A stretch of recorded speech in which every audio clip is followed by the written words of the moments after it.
Mayor Karen. Here. Councilmember Gates. Here. Councilmember Rice. Councilmember Schwartz. Councilmember Traver. Here. Councilmember Underhill. Here. Councilmember Wolfersberger. Here. We have a quorum, Your Honor. Thank you. This evening, we have an invocation from Richard Harrison of Family Bible Church, followed by the pledge of allegiance.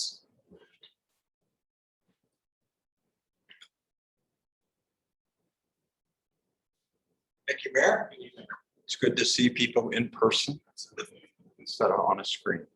So it's good. Let's pray. Lord, it is good at this time to just pause for a few moments to reflect on you for those of us who have a faith. Lord, to give you thanks for the many things, God, that you have blessed us with, for the city that we live in, and Lord, for this tradition of pausing before the city council meeting and asking your blessing upon what proceeds here. What a great privilege it is.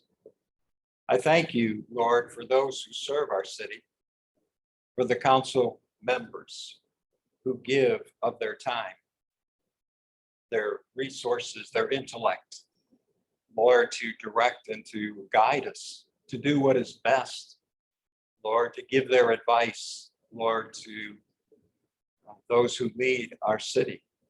And Lord, I just ask, God, that you would inspire them, that you would give them the wisdom that they need, the knowledge that they need, Lord, to conduct the affairs tonight in a way, Lord, that pleases you and blesses, Lord, the community that we live in. I thank you for our city manager and for his staff, for the many things that you have blessed them with, the abilities that you have given them to lead our city. And Lord, for the citizens who live here as well. So God, in these times when there is much turmoil, it seems, in our land, we give you thanks that COVID is going away, put it that way. And Lord, but we do, Lord, pray for those who have suffered and loss and have suffered, Lord, from this disease, and ask God that it would be truly diminished. And Lord, I just want to pray also for those who protect us tonight, our police department, Lord, the first responders as well, and ask God that you would continue to lay your hand of protection upon them. Thank you, God, for the privilege once again of asking your blessing and guidance upon this meeting.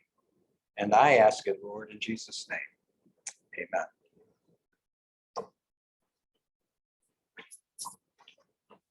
Pledge allegiance to the flag of the United States of America, to the republic which stands under God, indivisible, with liberty and justice for all.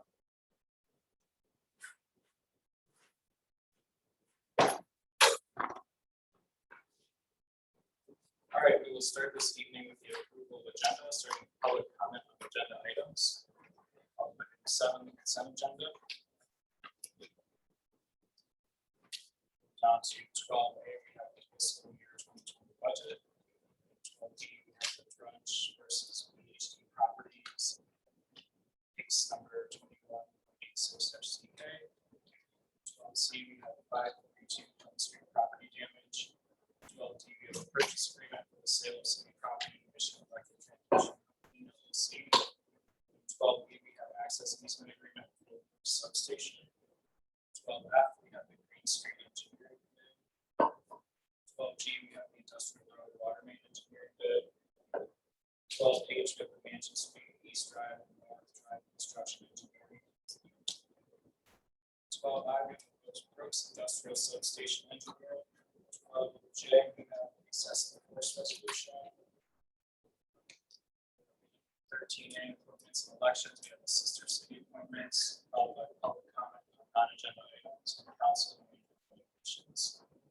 That will be followed by closed session. I'd like to add to the consent agenda, item 7, the professionals. Questions, comments, suggestions, in relation to the agenda.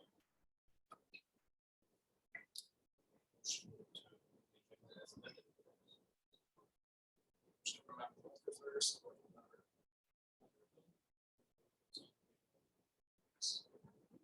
Just do a voice vote. Favor say aye. Aye. All opposed, same sign. Motion carries. Two things to the Zoom meeting. Back to the. All right, that brings us to item 6 on the agenda, public comment on agenda items. Anyone wishing to address the council may do so for a maximum of 5 minutes, saying their name and address for the record. Why don't you come up and say hi to us? Tell us why you're here. Okay, thank you. We'd love to.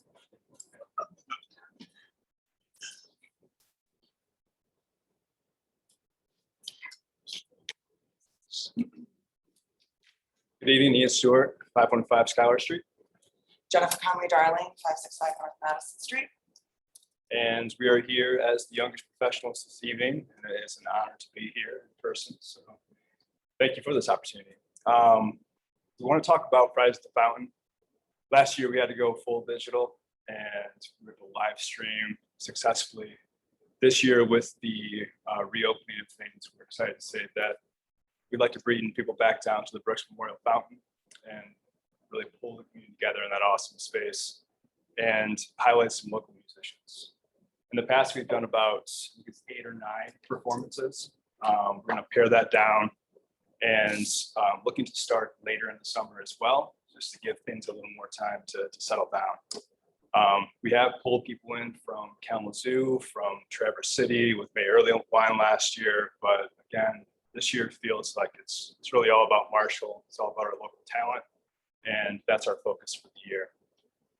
In the past, we've had anywhere from say 50 to upwards of 150 people at the fountain, and it's just been the perfect backdrop for really the community to come together, listen to some live music, and just enjoy that space. So today, we're just seeking to inform you of the desire to be able to do this again, to bring this awesome event series back to Marshall, to highlight local talents, to highlight our sponsors this year, which is great, and have some fun on a Friday night. We are going to continue to offer the virtual option too, in case some people can't make it or still don't want to kind of be in a public space yet. We're starting July 9th. We're proposing every other Friday through September 3rd. And we do have a request of a waiver of the electricity turning on fee, which we were able to receive in the past. So we would love to request that again. We also would potentially like to request a waiver of the certificate of insurance. We can obtain one for a specific time. Budget is prohibitive, but we would make that happen. If possible, if the city would be able to waive those 2 things for us, that would be amazing.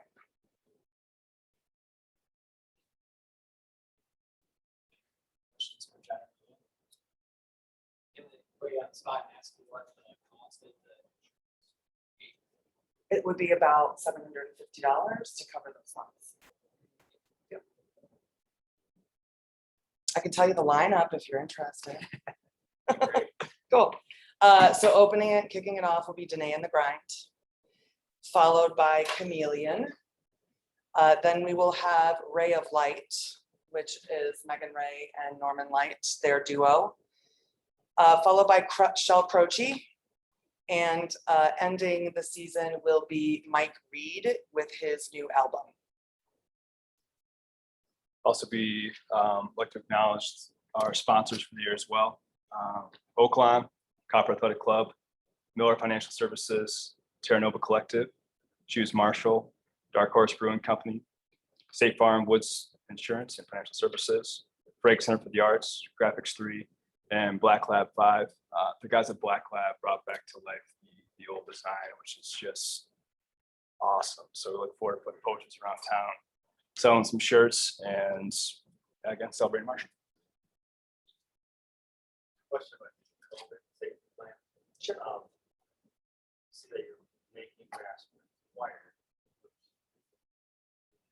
Wire. That's more something you guys are doing above and beyond what you want to do. I think we submitted that prior to the releasing of masks being required outside. So we would, yeah, I think so. I mean, you know, we're going to be adhering to whatever the state is telling us to do at that time. We have another month before, so hopefully things will continue to open. We do still plan to put some suggested kind of chalk lining for 6-foot areas for families or groups to sit within. And we will make that a recommendation as opposed to a mandate.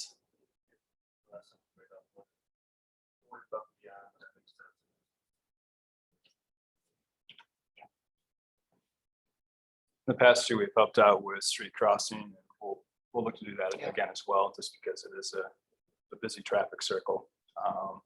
That's key to say. Is there a way to extend Soul District to the town? No.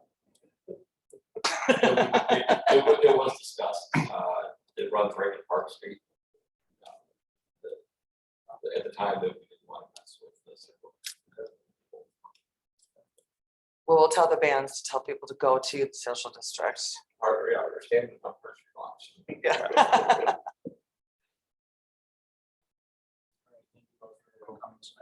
Thank you. Thank you both for the opportunity. It's good to see all the youngers. out there. I have a question. Do we stream this on the speakers downtown?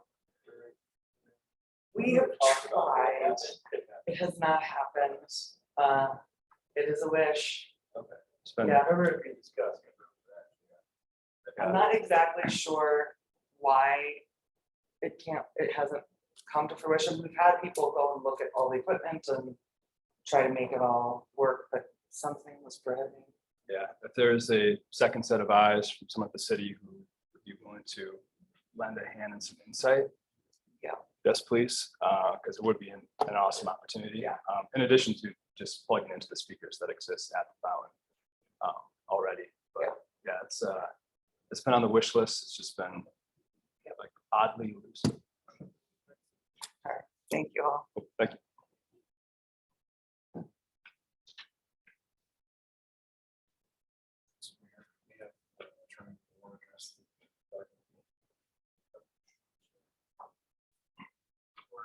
Director McDonald, I know you work with them and you've been including that in our events, insurance. Yeah, I think I'll get it started. And we have had special events in the city of Marshall since I've been here. For 30+ years, not had any kind of rules, regulations, standards for any groups anywhere. And I think that, you know, we should have heard of the world. Being ourselves. I found that it seems to be the trend statewide to start, especially in this budget.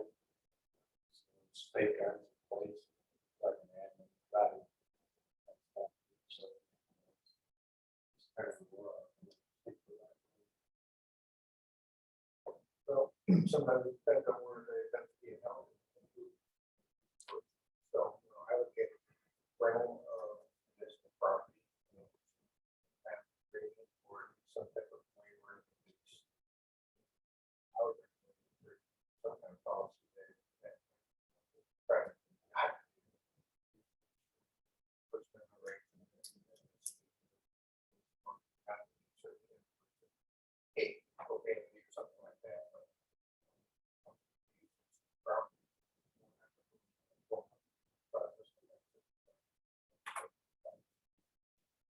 Part of the life. Always for.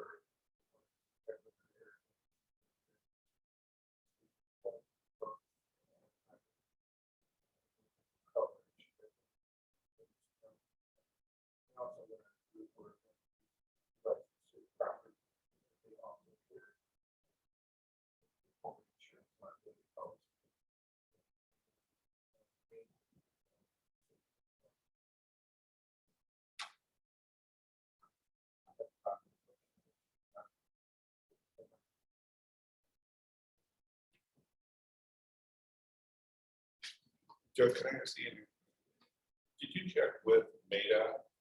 You ride on their liability policy? I have not asked. That's what we have done in the past. We're now, okay, you know, kind of are under their umbrella officially anymore, but we can certainly ask. I'm just wondering if they would, I mean, there's helping sponsor, Yes. just thought, time, or staff. There.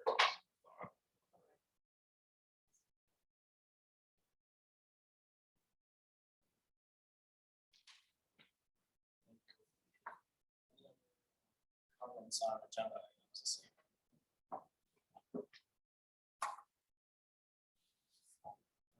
We'll move down to the consent agenda. We have item 7A, the recognition of the American Museum of Magic as a nonprofit organization. 7B, we have to schedule a public hearing for the offset property rehabilitation exemption for Schubert's Restaurant. Item 7C, we have the city council minutes from the regular session on Monday, May 17, 2021. 7D, we have the city bills totaling $266,927.83. 7E, we have professional events, event report. We are going to waive the electric fees and the other additional fees. Is it appropriate to do the consent agenda? I would say you should say that in your motion to approve the consent agenda. Just put it in your motion. Are those fees that are here as fiscal effects? Fiscal effects. Is that per event or is that for the entire series? Scott, will you use this for? Or is it called for all for one time? All 5 chapters total.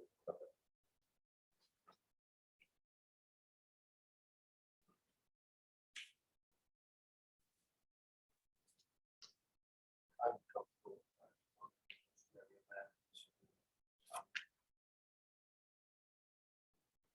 Waive the electric insurance.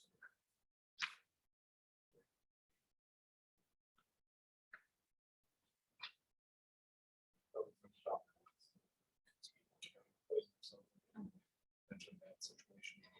Establish precedent of liability insurance. Well, I would say we're paying for it. Those are separate. They're separate things as far as the fees for city and liquor.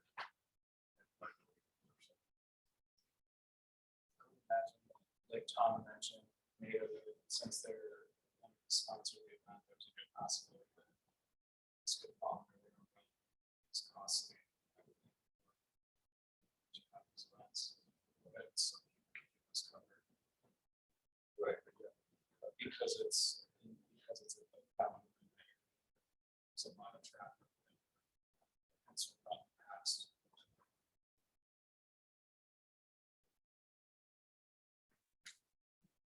I can clarify the fee, that has nothing to do with the insurance process, it's city time. So those fees represent the 90.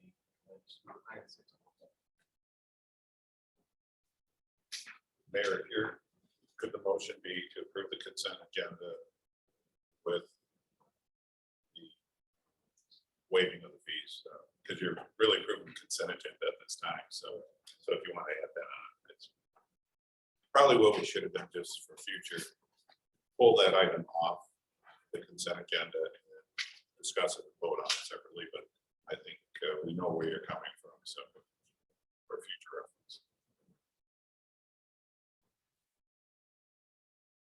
Well, even as is, they requested to waive the thoughts.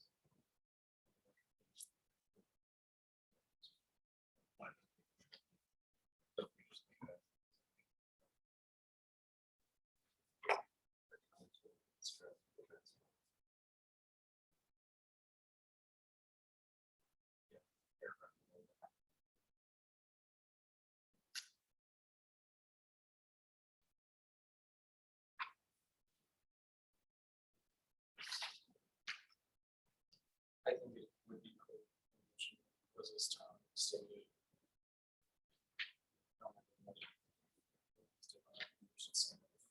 Or if you want to do two motions, that would be really the cleanest way.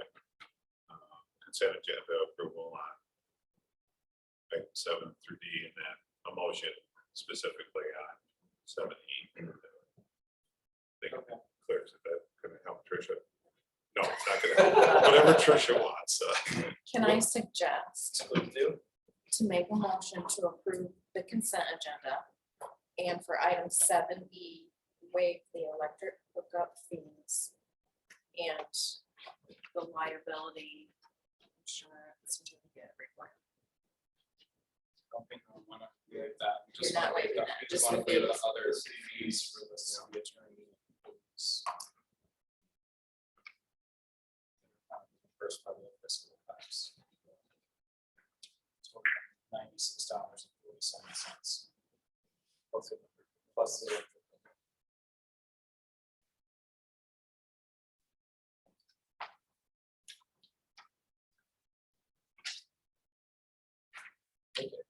I'll give it a shot. I move that we approve the consent agenda. And that for item E, we waive the administration fees and the cost of electric.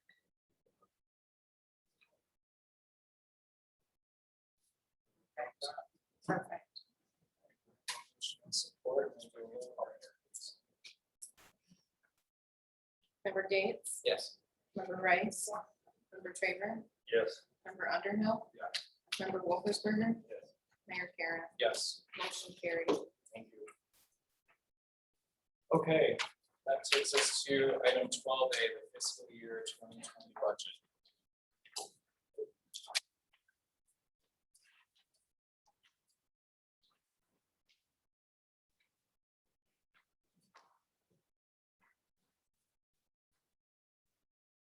So, Tom, do you want to get us started with this, or? Sure. At your last meeting, you held a public hearing for the proposed FY '22 budget, which starts July 1. And at that meeting, you requested staff, instead of using the amount of reserves, which was in the area over $400,000, to reduce that usage to under 200,000. Through, you have multiple amendments to the budget, which, if adopted, would get you below, I believe, the tag team with Karen here, if that's okay. I believe we were about $187,000 of fund reserves. Procedure should be tonight is that you make a motion to approve the resolution that you had attached. Then, before you vote on that, go through and vote on each amendment that you would like to propose, not saying there's an amendment in there that 2 and 2A, or there are some that, you may not want to vote on, or you could vote and vote down the amendment if you desire. Example of I mentioned earlier about the administrative assistant, that's in there too. So we can walk you through that but that would be the steps. Karen, anything else you would like to add? So, and again, we're available for questions as you go through this. Council members have any questions regarding budget?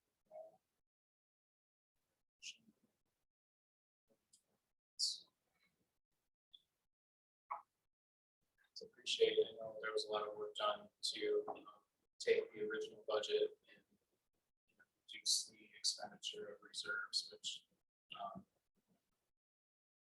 know it was a lot of work, but I appreciate that, because it's really kind of getting us turned back in the right direction.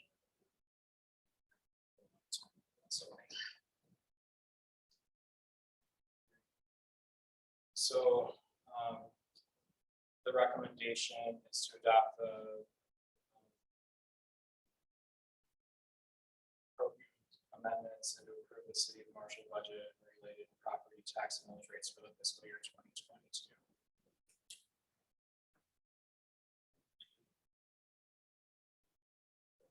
So the budget is presented, The budget percent, don't bring up the amendment word yet. so seek a motion to approve the budget as presented. Motion and support. Now you- Now you want to vote on what amendments you would like as part of that. This is a little different from past year, but so you, All right, so we'll just go through one at a time. Okay. And then do we need to do a roll call vote on each one of those? I'm gonna say yes, since I'm only. All right, so amendment 1 is to remove the compensation segment and increase the general fund budget. Support. Motion and support.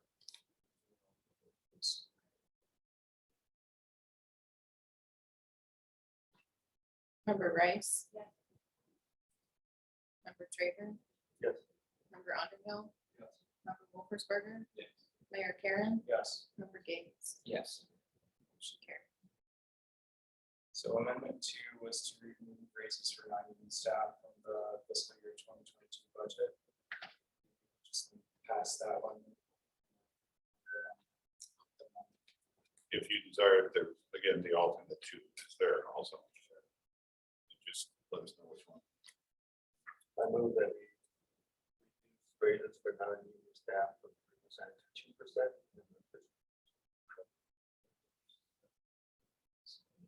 But we have to pick one, right? Yeah.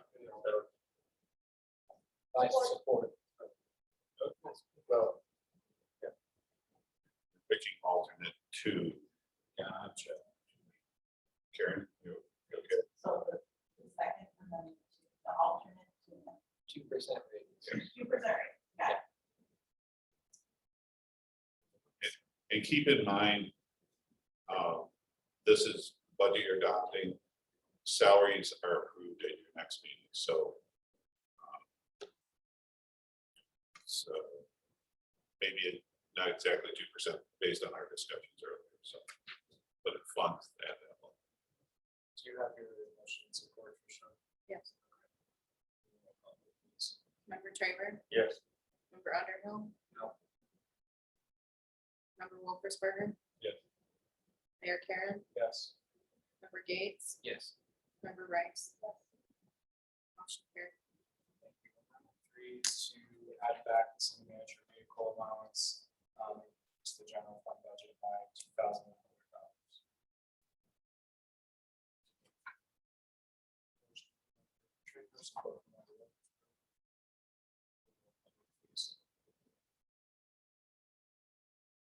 Member Underhill? Yes.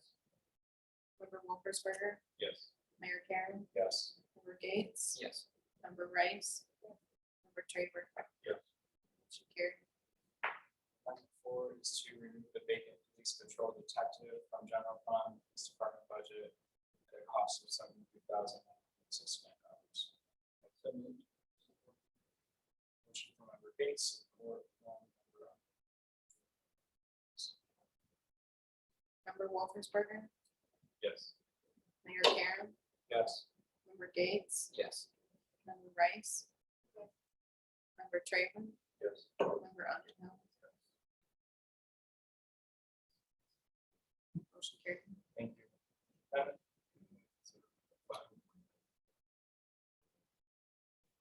Vote yes or no. Yes, we just pass it.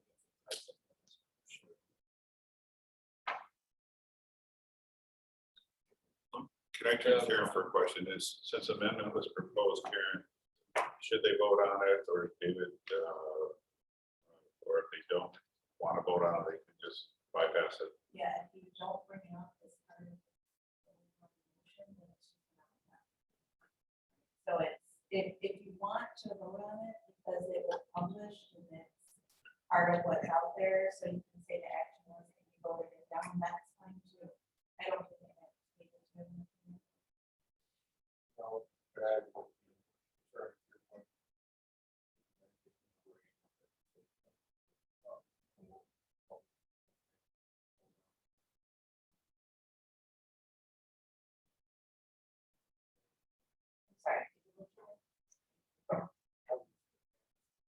Sorry.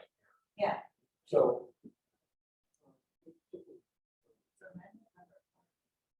So they do not.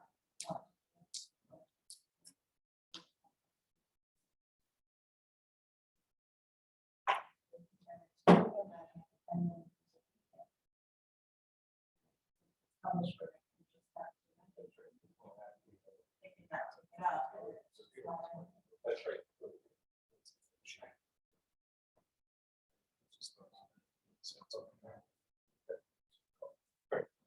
We'll just go ahead and vote on it. But I make a motion, 5 of them to remove the vacancy. This is the position for the elected. Motion from member Wolfensberger, support from member Price. Member Gates, No. member Rice. Member Traver. No. Member Underhill, Yes. member Wolfersberger. No. Mayor Karen, No. motion defeated.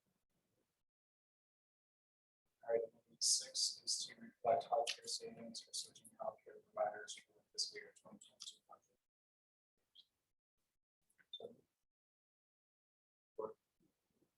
Motion from member Gates, support from member Traver. Do a roll call vote, please.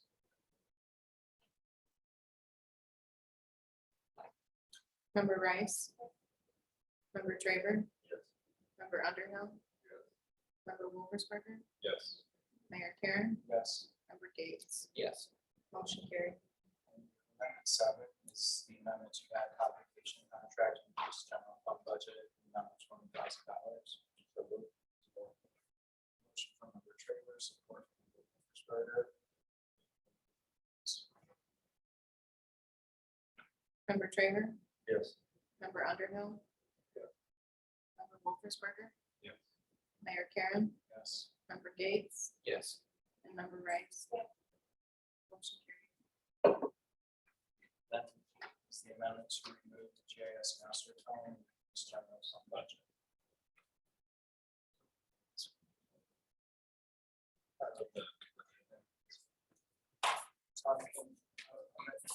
You, explain that. Actually, I'm going to let Eric explain because it's his area. Marguerite and I were looking at expansion of JS across the organization, how we use different departments. And this was parent Stantec to help us move that forward with different departments to realize what it can do, what can be applied. We don't have the time to do it this year. So we asked people because we're not going to spend it. So I see the motion. Support.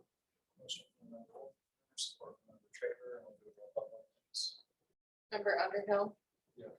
Member Wolfersberger, Yes. Mayor Karen, Yes. member Gates, Yes. member Rice, member Traver. Motion carried.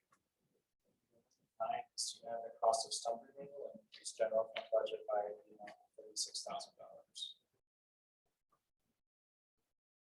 Motion from member Gates, support from member Rice.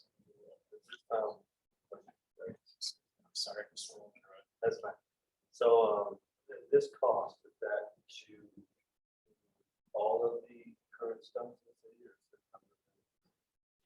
The number that Phil fills, he has on the logbook. This would take care of everything. And does that include fertilizing or anything? Would be from Phil's number, it's the complete taking care of it, grinding, taking the chips away and topsoil and seed. It's important to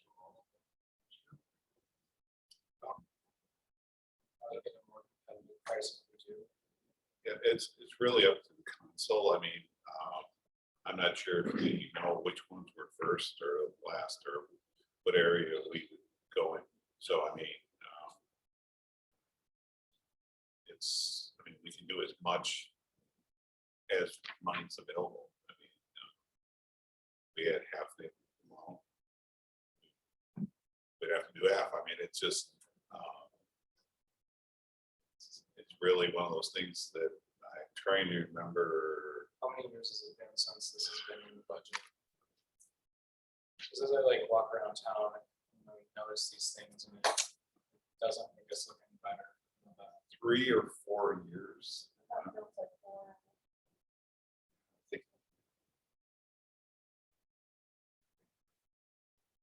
I'm gonna say 4, just going back in time. Do we have any idea? I mean, this is coming out of general fund. Do we have any idea if these trees that fell down in the storm? Were they taken down, to clear for electric lines? Do we know? I can answer that question. Is the electric department, when they took a tree down, they ground the stump. When the city took a tree down from a storm or an unhealthy tree, those were not taken out. So there was, I don't want to say a double standard, but it was very hard to deal with people who called in and say, well, mine wasn't taken out, but my neighbor's was. So it was just the electric department as part of their tree trimming contract. They had things taken care of there. So unfortunately, that's how it was handled. So these are all definitely general fund trees. Discussion. Any motion and support? We'll roll call vote, please. Member Wolfensberger. No. Mayor Karen, Yes. member Gates, Yes. member Rice, Yes. member Traver, Yes. member Underhill. Motion carried. Amendment 10 is to remove the capital fire truck fund and increase the general fund budget. Before you make a motion, I just, so Karen did some research, and we were trying to build a little down payment for the fire truck replacement that's coming up in about a year. Director McDowell had an emergency that he had to look into. We found that there was a reserve fund for about $184,000 already on the books from the past. That Director McDonald, Chief Erskine didn't realize or wasn't told that that was there. So we feel that is a good down payment going towards that number.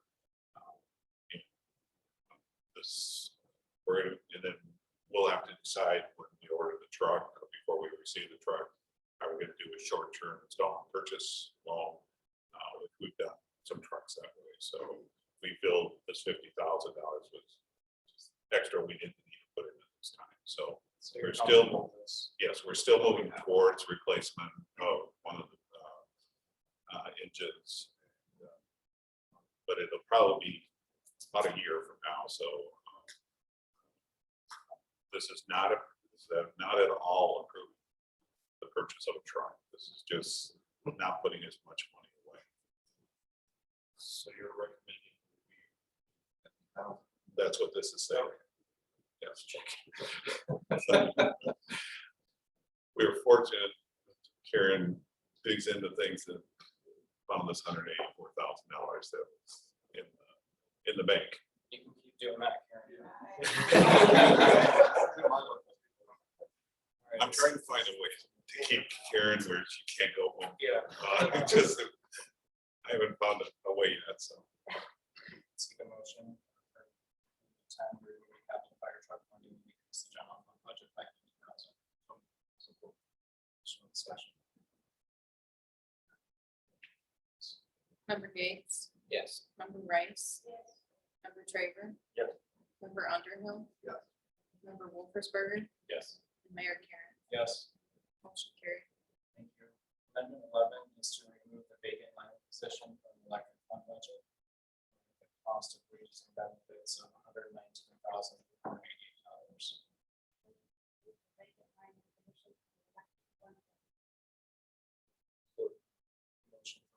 Rice, and support from member Schroeder. Additional discussion. Roll call, please. Member Rice. Member Traver. Member Underhill. Member Wolfersberger. Yes. Mayor Karen. Yes. Member Gates. Yes. Motion carried. Amendment 12 is to allocation from the general fund to the electric fund budget to recommend change in staffing. So the public service directors will be assuming duties for the vacant director of electric utilities. Public service director is budgeted 50% general fund, 25% water, and 25% wastewater. So the general fund streets expenditure budget increased by 29,141. Electric will be increased by that same amount, reflecting the change in staff.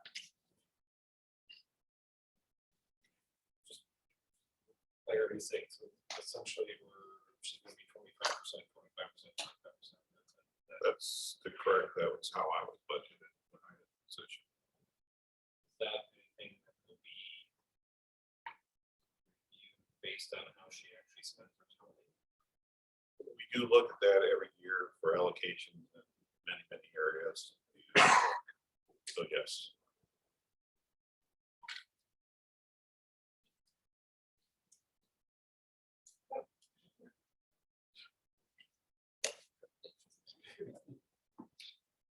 Support.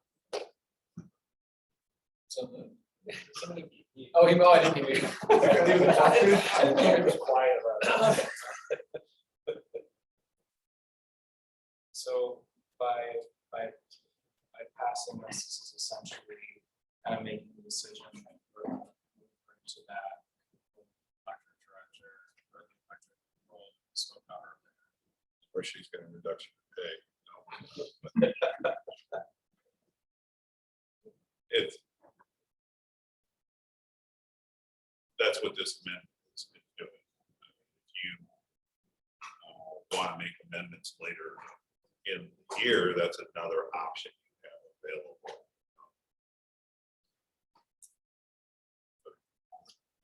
Because there will be amendments as we really finalize all those numbers, sometime in the next 6 months, or when Karen wants to bring those back.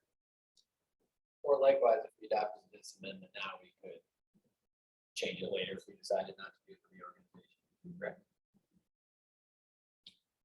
So we have a motion from member Underhill, support from member Wolfersberger. Discussion. Member Traver.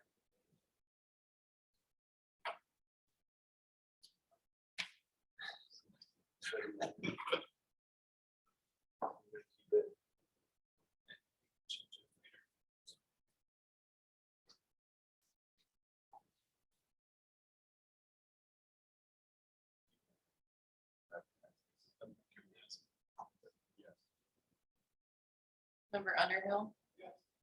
Member Wolfersberger. Yes. Mayor Karen. Yes. Member Gates. Yes.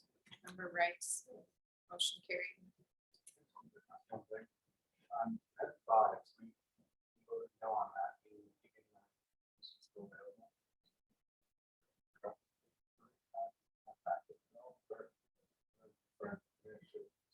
No, that is the one that we mentioned for Marguerite.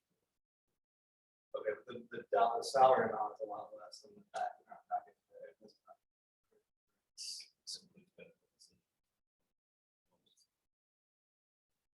It's probably more in the actual area in the 50,000. You take salary, the benefits.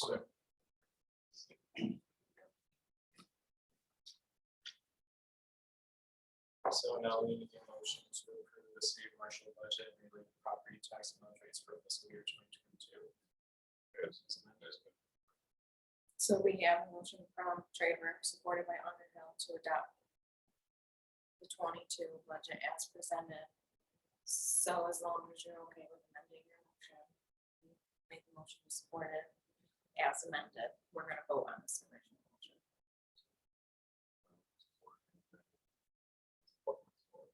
So they amended the original motion. So now we're gonna vote on that motion. Let's do a roll call. Member Underhill. Yes. Member Wolfensberger, Yes. Mayor Karen, Yes. Member Gates, Yes. Member Rice,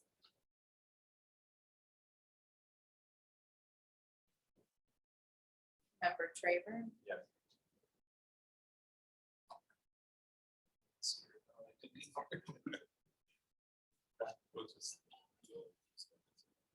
Unless, well, it would be good to have all votes. Yeah. it's-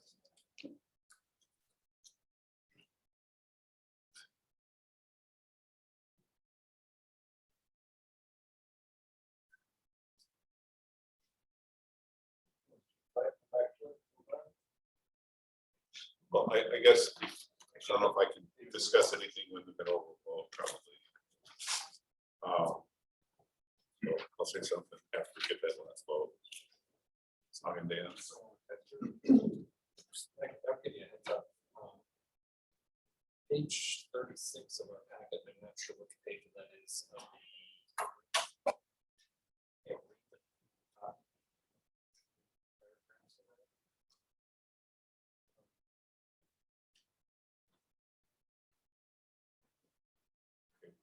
When we get there, let's. Yeah, I just. You want to update? Councilmember Rice. I updated my motion to include the amendments.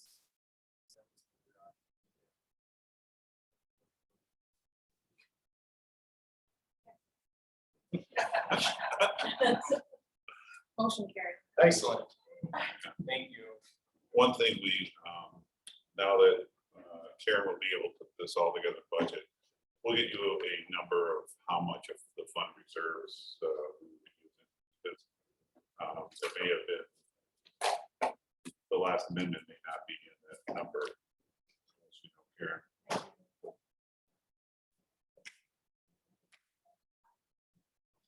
So that is the correct number.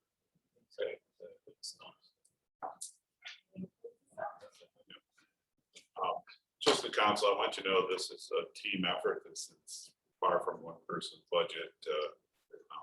All staff works together. Been a pleasure working with Karen on this. She opened her eyes to certain things that we sort of just took for granted. So thank you. Next on the agenda, we have item 12B, the Drunch versus BHD properties on City Commercial to discuss the recommendation of Sutton Center. Since we're here for to. Thank you, Mayor.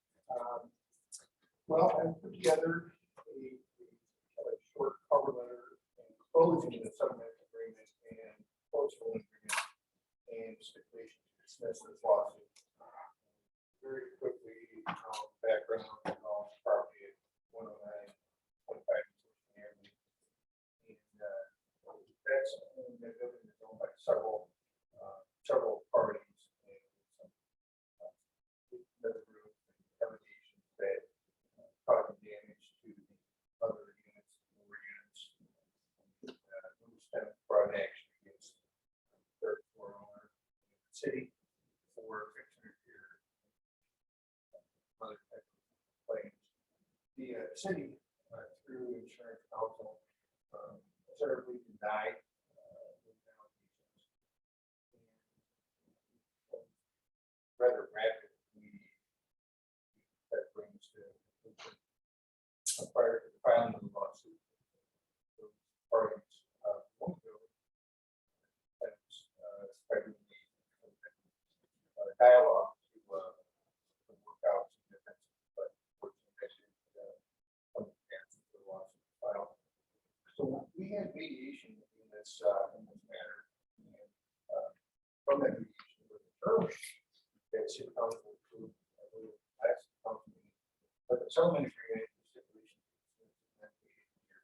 during the amount of time of the construction of those documents, and so including my letter, copy of the settlement agreement and the stipulation. Settlement agreement is admittedly a little thing, so there's probably some questions about it that I'd like to answer. settlement agreement has been executed by the other parties. So the agreement approval. So stipulation to dismiss. The settlement agreement there was a going into mediation and then several hours of mediation. And in summary, the settlement agreement requires that the owner of the third floor of 109.5 to fix the roof. That owner's sole cost. And then there's some other provisions in the settlement agreement that speak to the owner's working in good faith to create something of a kind of agreement for other fixed repairs of the building. If you go to paragraph 4, that's where I think that picks up with that the plaintiffs and the property in the city is not party to that. Will negotiate a condo agreement with their intended to include the non-party owners, which that would be tenants on the second floor. So if they cannot come to an agreement on our next page on determining the kind of agreement by themselves, everybody have to reach an agreement on terms of the kind of agreement, making that design. So at that point going forward, it's really the owners of that building will proceed without the city to try to reach some kind of an agreement. Paragraph 5, Marshall agrees that it will facilitate and not originally interfere with the implementation of this agreement. Marshall reserves right for all of its ordinances. And that's really our obligation. Once we move forward with that, in terms of facilitating this agreement, that's kind of a little bit ambiguous, but we kind of put something in the city as encouraging more type of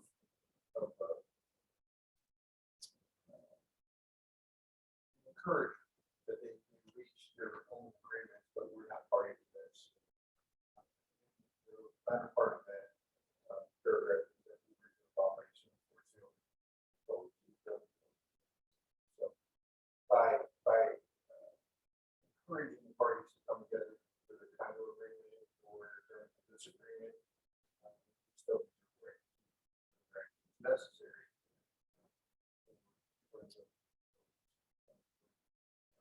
So that's really our obligation for this.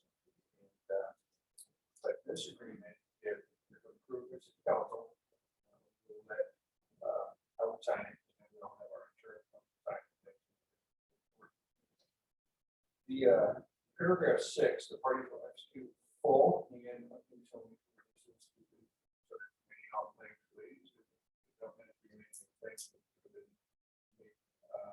in the lawsuit. So there will be the standard waiver they will execute as part of this as well. We're done. And I think it's important to realize that the development agreement executed in 2017, sales agreement that's purchaser of the third floor would or identify the city.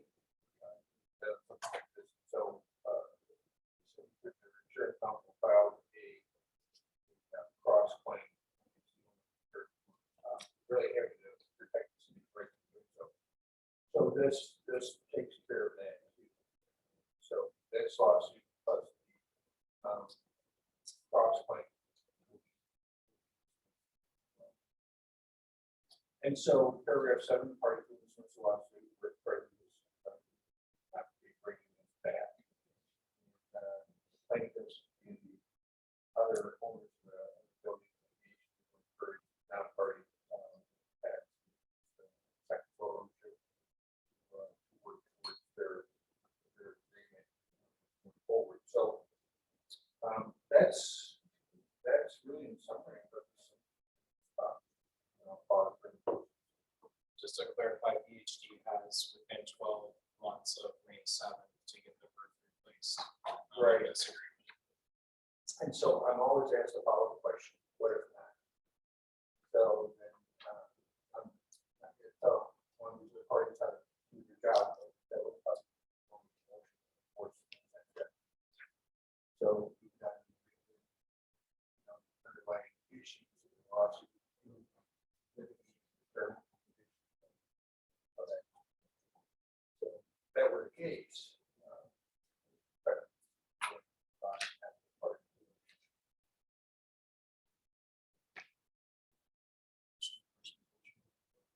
Was there any talk of having the phones escrow? No. Our information on-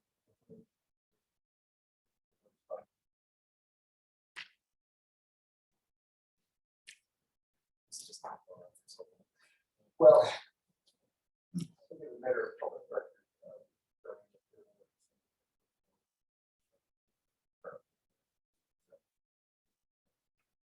That's a fund no longer available.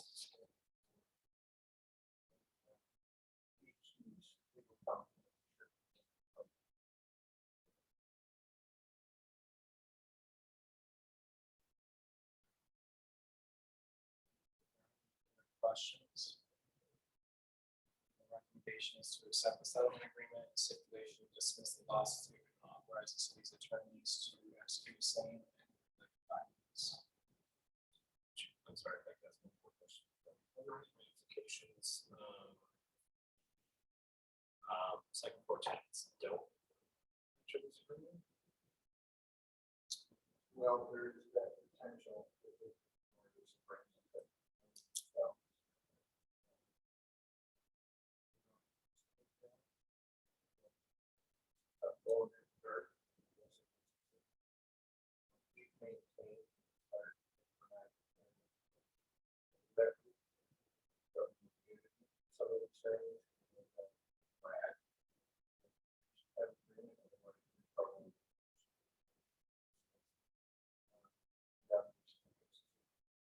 Second floor.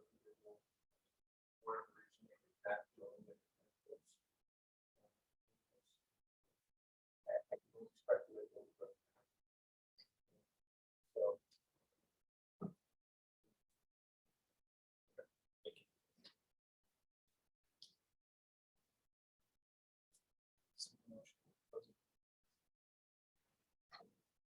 Motion from member Wolfersberger and support from member.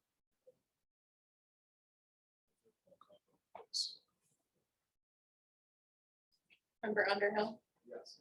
member Wolfersberger, Yes. Mayor Karen, Yes. member Gates, Yes. member Rice. Member Traver. Yes. Motion carried. That takes us to item 12C, the 532 Clinton Street property damage. Thank you, Mayor.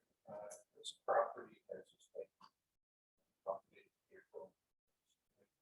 Fire damage.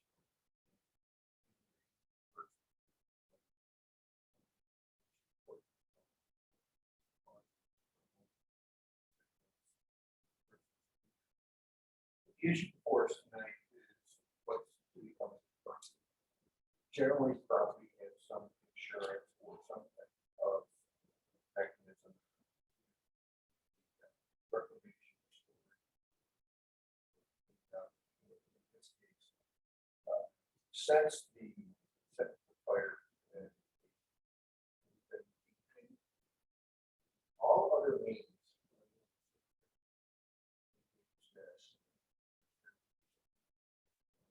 Information. But then advise that there is no insurance on that property.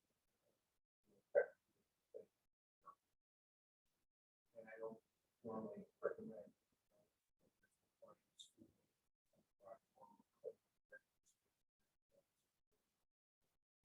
Or.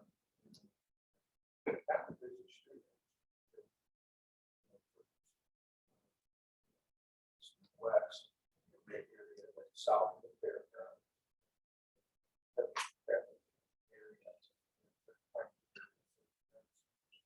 It's formed up right now.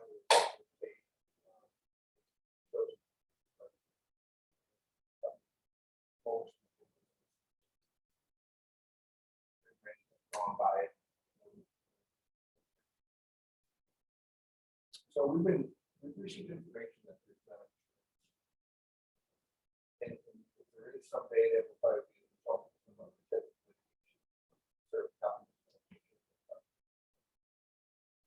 And I've been told that. Contact the property owner is not successful.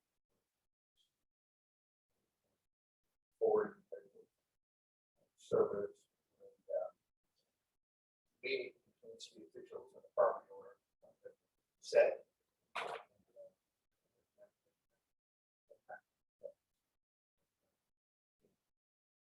So we're really in a situation right now. All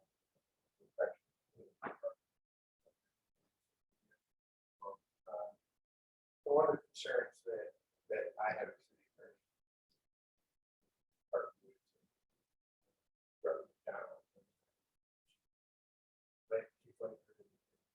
Fire department. That. State. But. Are chartered. They're still. Operate at some level. But. Probably without support. We fall in. Other. That's an indication. Private property. Someone could.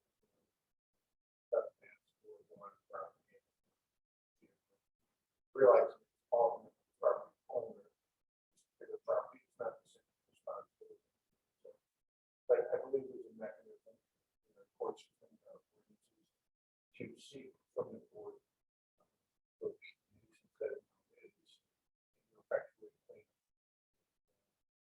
And seek those costs, but it's not a problem. And do that for the proceedings. Property work. Or consent. Cooperation. So this is really about bringing this West. As described.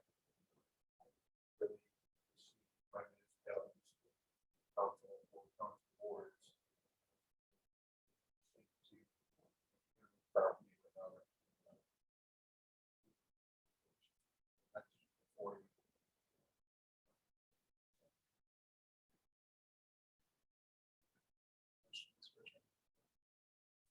One of the occupants of not received them, so he has not. That's my understanding.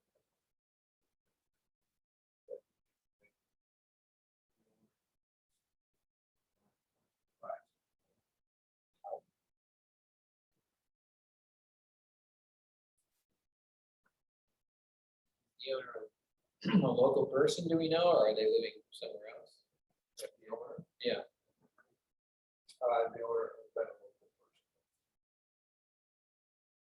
So, council authorized the lawsuit will file it soon.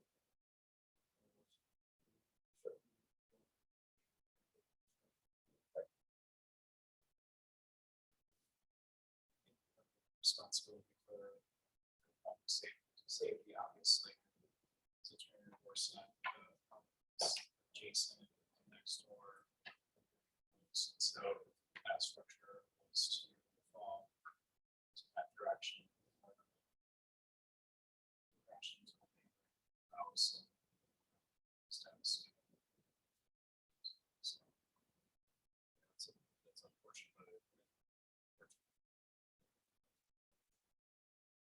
but I think that would be an alternative reality. Fencing.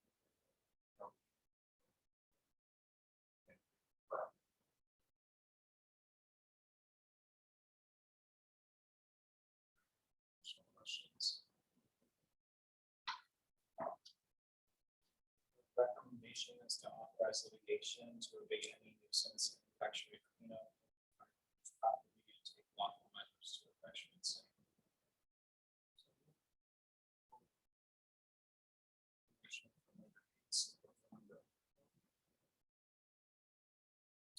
Favor say aye. Aye. All opposed, same sign. Motion carries.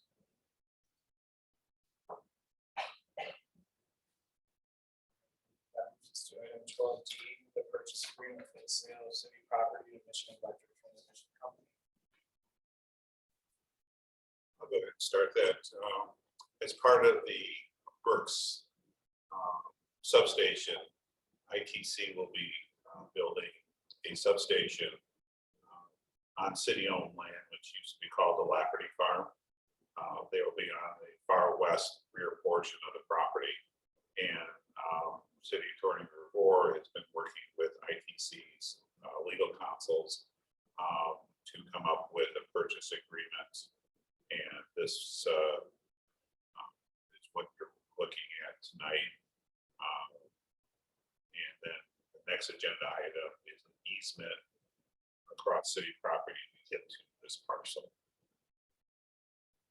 And the price that was figured was based on the price that we paid for the property, bought it from the Lafferty's. With all the other vacant property the city has in the industrial park, I'm curious if there was any consideration made to other sites that, I'm just, with this being right next door to Sand Hill, being in service business. I'm curious if we're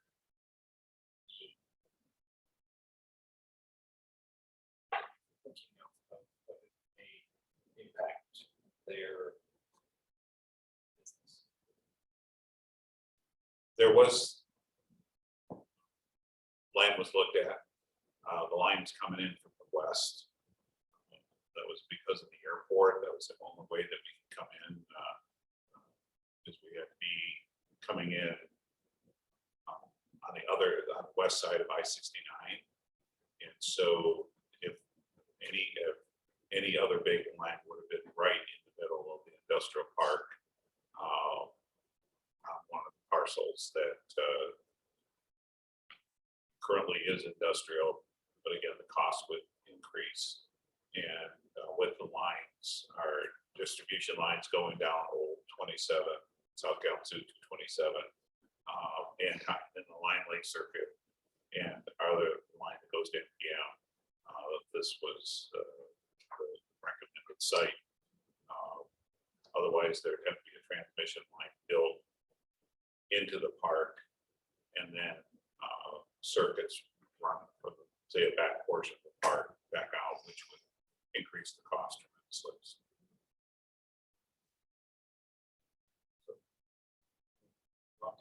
I'm assuming the other part, our substation, probably going to the same parcel as that. It'll be right in front of it, which is standard construction methods for Right. substations. But I'm just, so we're gonna build circuits out from there anyway, right? We currently have Lion Lake going right in front of the property. We have the MPM first service for phase 1, 2 right in front. So that'll be just cutting the line that's out there, bringing it in, and then the section of line that currently is coming through up from Woolley that service MPM will then be used to take the power back out of the new substation and feed it back into the civic system. And also there'll be 2 more feeders that would go into phases 3 and 4 of NPM. So this was a site that was closest to the largest draw.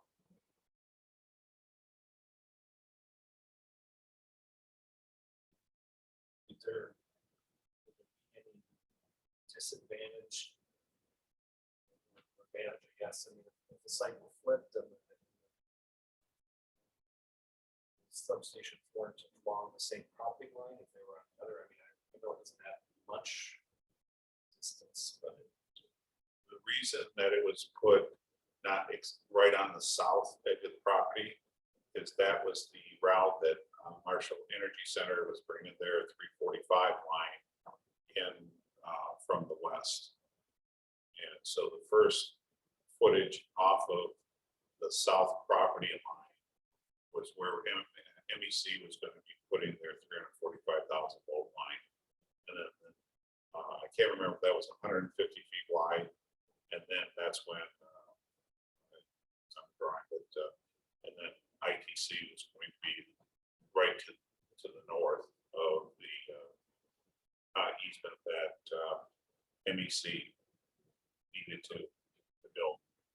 so they're about to have a lot of money. Well, there'll be an east-west 345 coming for MEC that would then cross the road and go onto their site. And then the 138 that ITC will build will come in the back west edge. And then we would have our lines. Majority of them are going to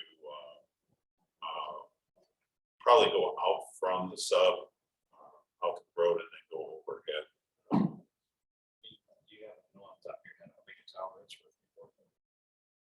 About, I believe it's 110, 95 to 110. That's similar if you just go to the north here. Our substation behind Oakland Medical Group that runs up north to tie into ITC 138. Those are 95 foot. So that's ITC, that is their standard. So it's still full with They're monopoles. They don't build towers anymore. The four-legged windmill towers, as I call them. But if you look anywhere over around Marshall Township, there's a couple 138 lines that are single one pole, steel pole.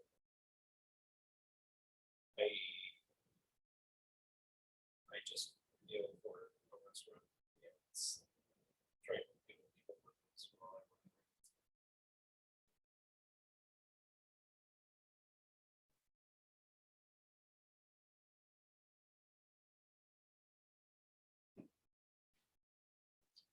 Additional questions or comments on this property?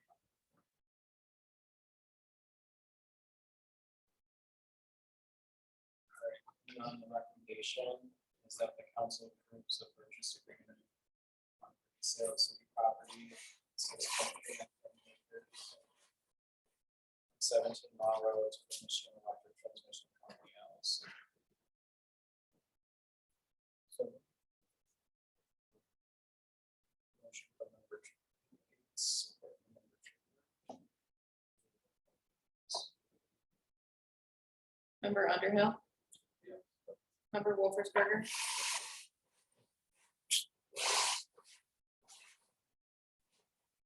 I didn't catch that. No.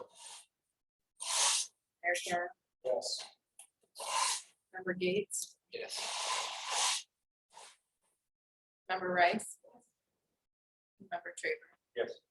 Motion carried. Just to 12E, the access easement agreement for the substation. Look at page here.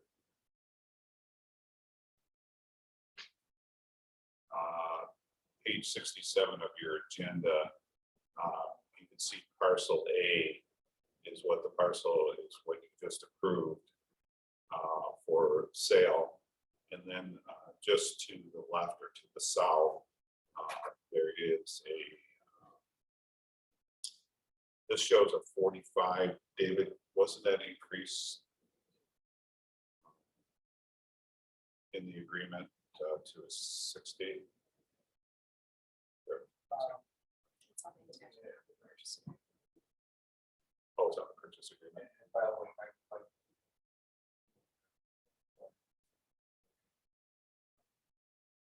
Tricia remind me that the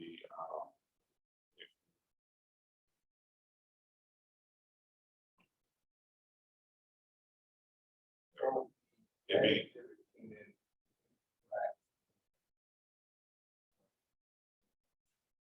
if you go to page 69 of your agenda, you can see exhibit A shows a 60 foot, originally was 45. And there was a couple changes as Attorney Revore mentioned, and that was one change that came through. So what you're doing is you're creating a 60-foot easement on city property to go back to the parcel that you just approved the sale of from Old 27 up to, so that they can get into their switch yard. It's closer to the, say, south side of the property, so it's not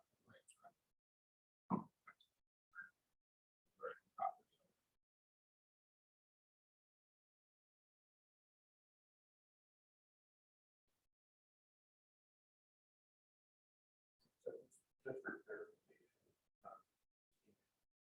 Last week from the attorneys for the company, so that exhibit A, and that survey work. Start there, and we'll make that correction, kind of pretty much here, fix, but I think we'll run a few hours so we can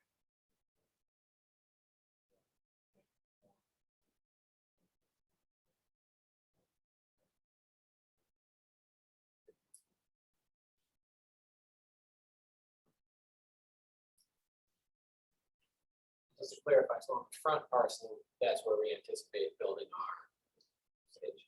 It would be just to the. Eric, can you go to where it shows the parcels or maybe? Yeah, if you see parcel A. Yeah. We would be building right south of the line. That sort of splits the property. On your screen. So we're going to be building in parcel B, but it'll be as close to that line, and then there will be property in front of it. So this will set back, that that's dimension east-west, about 1,300 or 1,300. Well, can't read from here. Over 1,300 feet. So, so Eric, if you can put your cursor, just keep right there. That's where our substation would be. just for clarification, that is not south. West, east. So our substation.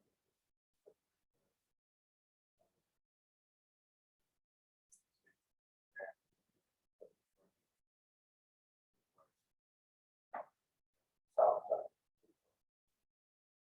Actually, sounds correct.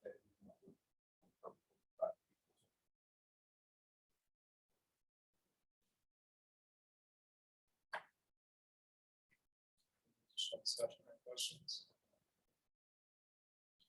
Recommendation is that the council approve the access easement agreement between the city of Marshall and Michigan Electric Transmission Company LLC for access and egress to the property to be purchased by the Michigan Electric Transmission Company on 17 Mile Road, effective only after the purchase of the 6.397 acres. Part of 53-003-150-17 Mile Road.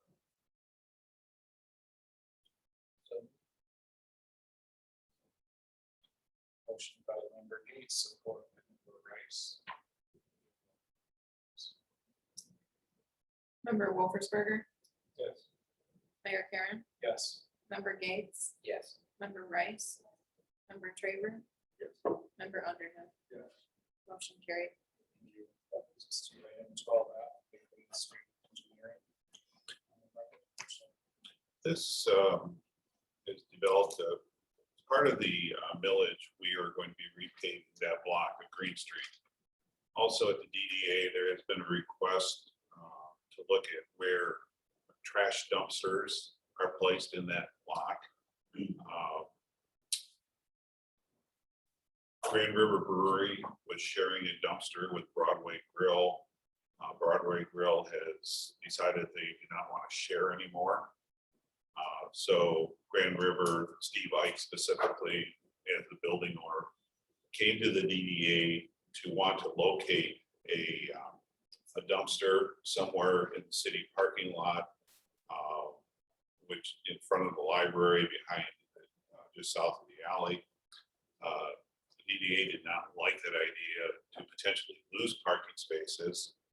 There was a discussion of a year, maybe 2 years ago, about putting the dumpster on the east side of Jefferson in the parking line behind Dr. Heinrich's office, or Paper and Ice out there. That did not get approval from the DDA a couple years ago.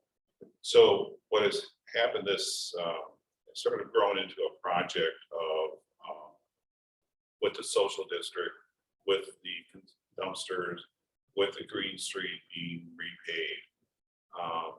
To look at how do we gain more parking? There's, Eric, can you tell me with all the projects being looked, how many more apartments will be in that block? 20 new apartments in this side of the Golden, this block here that we're looking at. So we went and asked for a proposal from engineering design firms to look at where can we gain parking? Where can we possibly put consolidated waste containers? If behind the Stagecoach, there's 7, there's a block wall with 7 that everybody uses in that block. This block, everybody is on their own. Multiple big dumpsters, toters. Councilmember Traver knows what I'm talking about. Looking at what could possibly, how could we clean that up from a trash pickup? So we asked for a proposal to look at this area, looking at could there be additional parking on Green Street, which potentially could be to pull the curbing back, widen the street, but put angle parking on both sides of Green Street, looking at consolidated trash. Also, what was added was to look again at the Jefferson parking lot behind Dr. Heidenreich. So we received proposals from 5 firms. We shortlisted them to 3. We decided to have a group that's truly effective as a committee to review the 3 proposals that we had shortlisted. It has Councilmember Traver, Pam Wolfersberger from Farmers Market, Sue Dameron from Schuler's, Amy Chris from Maida, Angela Simafero from the library, and Mark Walker, who has some buildings in the block. Mark was not able to, he was out of state for that committee meeting. And then from that committee had its scope changed a little bit. Eric and Marguerite shared that. And so their recommendation was to retain a progressive AE. And there was a revision in the price to look at some different things. And the DDA, the price has moved up from $29,700 to $36,500. Also, I believe there's some charrettes as part of this, more neighborhood participation. And the DDA last week approved, 2 weeks ago, approved paying for half of this study work here with progressive AE. I guess I'll either to Ryan or to Eric if there's more that I missed on this. I'll share my thoughts. You want to give any more information about the project? So I did sit in on the presentation of the 3 firms. I didn't have the prices, I didn't know their prices before I sat and listened to the presentations. And when I, at the conclusion of the presentation, for me, progressive the bigger firm. I like the presentation the best, I thought the idea was the best. They share the concept, which might not look anything like that yet when they go through the full process, but like some of the things in the process and to learn that now that they are noticed by a lot of some of the people. But yeah, just the whole thing, the whole project, I feel like it's definitely something we need to do. Supports it. Trash has been an issue for a long time. We know we need more parking. How we want the social district to put it back there. We know we want the alley to be nicer. So bring it all in one project better than trying to fix one thing and then make it the best of something else, or putting up one spot and make it the best for somebody else. It's just at it as a whole, I think is necessary. I do want to clarify though, Tom, I don't think that the parking lot behind Mike was included, and I think it should be. It wasn't mentioned by any of the groups that looked at Jefferson Street, they didn't look beyond it. If you look at the map on here, it only highlights Jefferson Street, it doesn't highlight the parking lot. Eric, go ahead. I was going to change the DDA. That was at the, Sorry, what? The DDA asked for that change. To add it? Yes. Okay, I agree with that. That's easy. So I don't really have more to add. This presentation was really good. The increase in price, the other two firms talked a lot about community input, setting up tables, having people walk by for 2 days, get their input on what they'd like to see, and making sure they talk to all of them, about what works best for them as far as trash or roads, open, all these different things. And it's estimated just they added that, which is making sure that talk to everybody and make a plan that works best. So, yeah. Yeah, I agree with you. I definitely support this and something that we need. I just want to make sure that our process is in place, that we make sure everything is included in this, probably because I think with greater communication and greater, teamwork as this project comes together, we're going to see a lot better results from it. So, as one of our projects, that's, I also think it's good we're looking at the parking lot on the other side over by Jefferson too, because you can imagine that old Sonic Temple building, if that were further developed. That's another building, with a lot of space that could, it doesn't have much parking, something more, we're done with that. Put even more pressure on the parking. Yeah, right, I know, but it's a huge building, so it's, I'm glad we're proactively looking at that situation. so the recommendation is for council to approve the design engineering proposal from Progressive AE in the amount of $36,500, $18,250 for the streets millage, and $18,250 by the downtown development.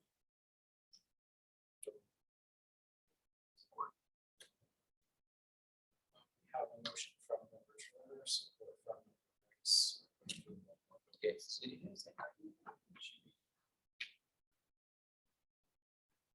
Member Gates, Yes.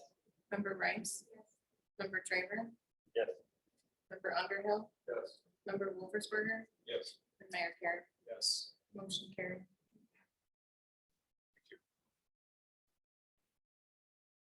All right, so, for about 2.5 hours, does anyone want to take a 5-minute recess? Oh, okay. We will move on to 12G, the industrial road water main engineering. this is a project that's out probably at least 15 months. As was in the reports, section of water main industrial from Kalamazoo to Dobbins Court, which is out by Tenneco. Quite a few failures over the years. But due to the amount of time, first of all, the design, this is also an MDOT road. Eagle has been taking a long time to get any project through. Don't know if that's COVID or if that's the new normal for them. Plus, we'll be being in front of a potential, well, not a potential, a brownfield site that is contaminated along Industrial Road. We wanted to give enough time to go through the process, all the hurdles we look like we're going to be running up against. So Marguerite put out for a RFP for the design of this project. One of the things you see here is the low price on the design from ENG. This is a $600,000 to $800,000 project when it goes in. When you look at the construction engineering percentage versus Reisman Cornwall. It actually, their total price being second is lower than what ENG would be. So we took that into consideration, that 2.5%, when you put it over $600,000 to $800,000, the difference drives where the number two parent load is actually cheaper as we move through the project. So that is why we're recommending going to Reisman Cornwall. I'm assuming I got the pronunciation correct there.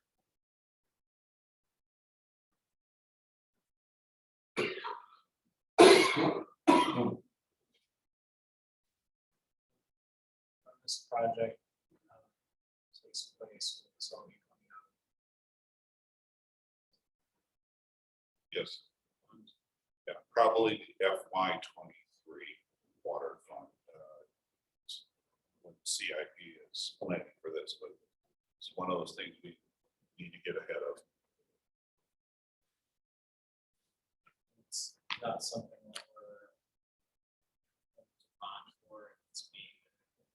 We have not figured yet. I have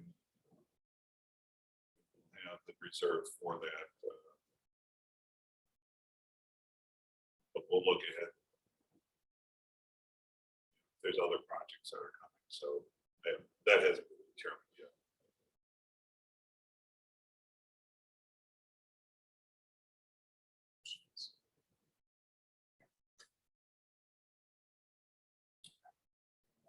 Recommendations for council to approve the design engineering proposal from Reisman and for $7,700 expense from water professional services line item.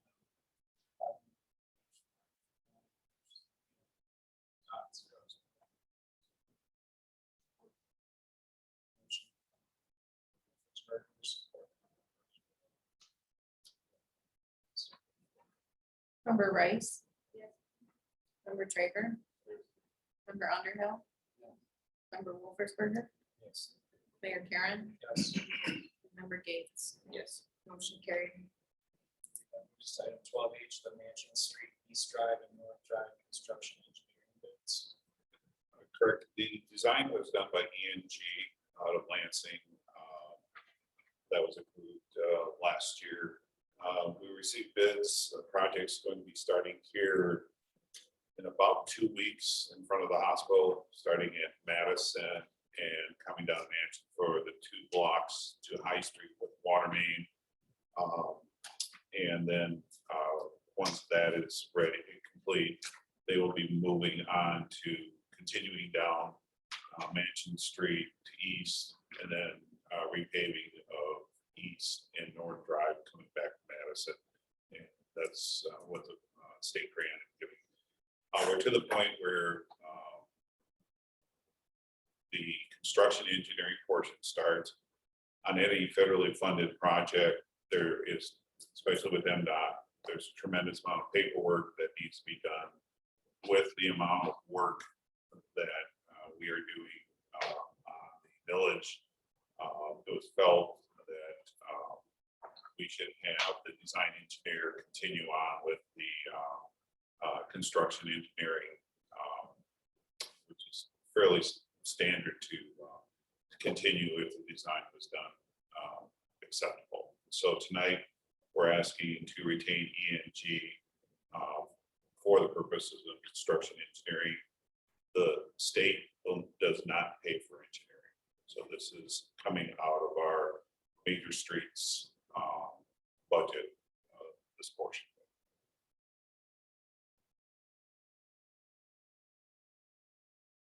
As part of this, so this is construction engineering, does this oversee the project as it's taking place, or is that something that? No, this is what this would be, is that they would have their inspectors there on the job on a daily basis. They would be doing all the daily inspections and then doing all the reporting and pay estimates to the state, coordinating inspections, soil borings, et cetera, testing pipe through the entire project with Nashville. Nashville did our Brewer Street project, which from North Drive down to Kalamazoo a couple years ago. They're a large company, so we had pre-construction with them already.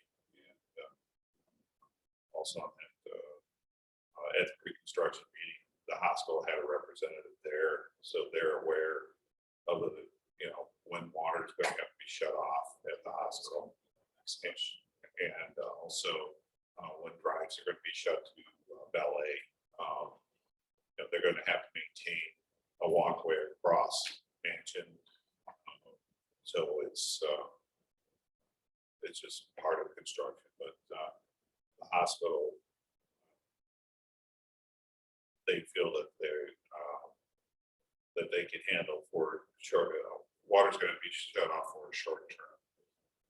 Some of the building can be run off their well that they have. So they're going to test pump their well, make sure everything works in case they need to use it. So, but both line staff was in there at the meeting, knowing what was going to be happening. Can you tell me again what the dates were that we anticipated? It was either June 20. Eric, were you there at the meeting? I know that's, I It can't. was gonna be 28, but there was an outside change. Pipe materials are a big issue. Fortunate they had another job, Nashville did, and they were piggyback. Otherwise, it was 5 to 6 weeks pipe delivery. Same format is going to be done from the hospital and boulevards and just. Yeah, the center curbing, I think, stays on that project, but they're going to be going down the north side of the road. But the road will be closed, so access, in the parking structure would be off of Hamilton. Some traffic. All right. Questions for Tom? We're done for this.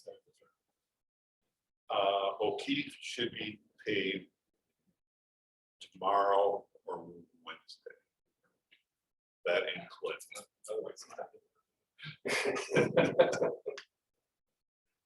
All right, the recommendation is the council accepts the constructions engineering service proposal from ENG Inc. in the amount of $3,148.90 expense from the major streets capital outlay line item 202-900-970.00.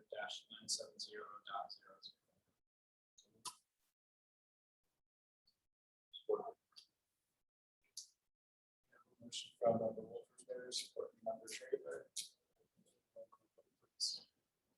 Member Traver, Yes. member Underhill, Yes. member Wolfersberger, Yes. Mayor Karen, Yes. member Gates, Yes. and member Rice. Motion carried. Welcome to Orange Barrel season. Our motion to be additional to amend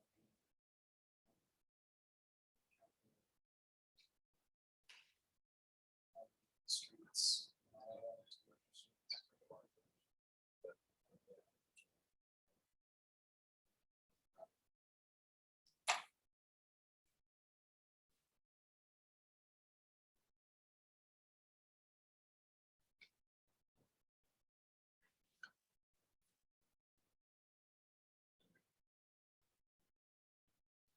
Alright, next on the agenda is item 12I, Brooks Industrial Substation. This looks familiar. It is familiar. So you asked at the last meeting that we go to the LDFA. We did. We had a fairly long discussion on this, but at the end, they did support unanimously commitment from the LDFA to assist in the project. Probably talked about the LDFA actually selling the bond. The only thing that we could not come up with was the percentages at this time.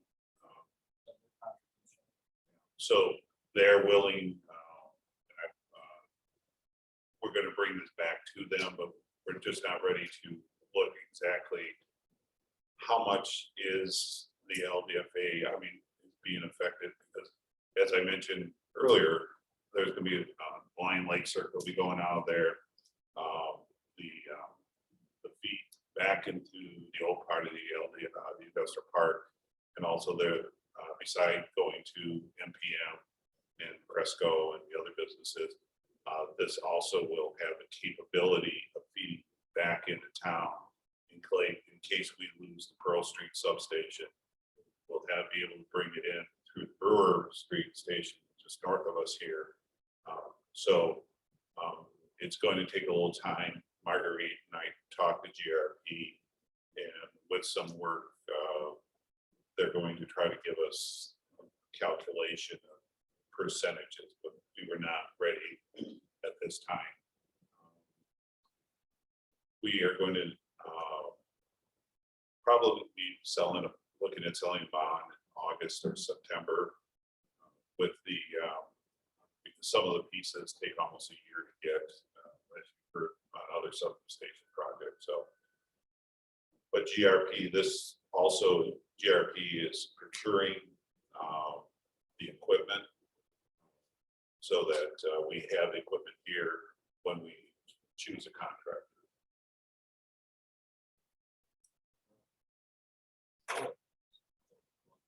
Question. Slower pace that we have seen from the growth facilities. We still feel the substation will be needed. Absolutely.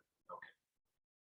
Unequivocally, it's needed. I met with my lead lineman today, since Ed staff's reported to me during this time. There's concern because with Cresco coming on, I was at the powerhouse last Tuesday, and a month earlier we were at about 2 megawatts with MPM. That morning when I was there, it was early morning. They were already at 3 megawatts. So in 1 month they've gone from 2 to 3. We also have Cresco going to energize. They're actually getting ready. They're pulling out a lot of their construction trailers and paving. So we will know here in July. It is needed. We're gonna, potential is really stressing all our lines that currently are feeding that area. So yes.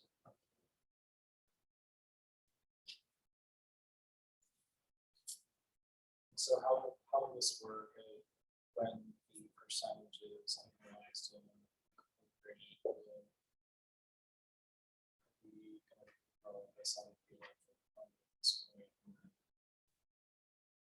I guess Karen and I haven't talked yet about this, so I guess when the bills come in, whatever we pay initially, we will true up once we get moving forward. So I guess I really haven't had a chance to talk to Karen on which fund would be paying for it. Any ideas, Karen? Just I'll talk to her. Also, this would be only the LDA is gonna pay for it. They're willing to participate. But why don't we have that? We're going to have to work with GRP to figure out the splits. So we do not claim for this, we like it from. So. We're going to have to cut other expenditures. I'm not sure what was the capital portion. But would it make more sense to come back to this once we know what the percentage is? it's going to take quite a while, and every month we delay. I mean, we're already delayed 2 months. I talked to GRP. Going to be pushing the project further out. basically city. So then, how are we gonna pay for it?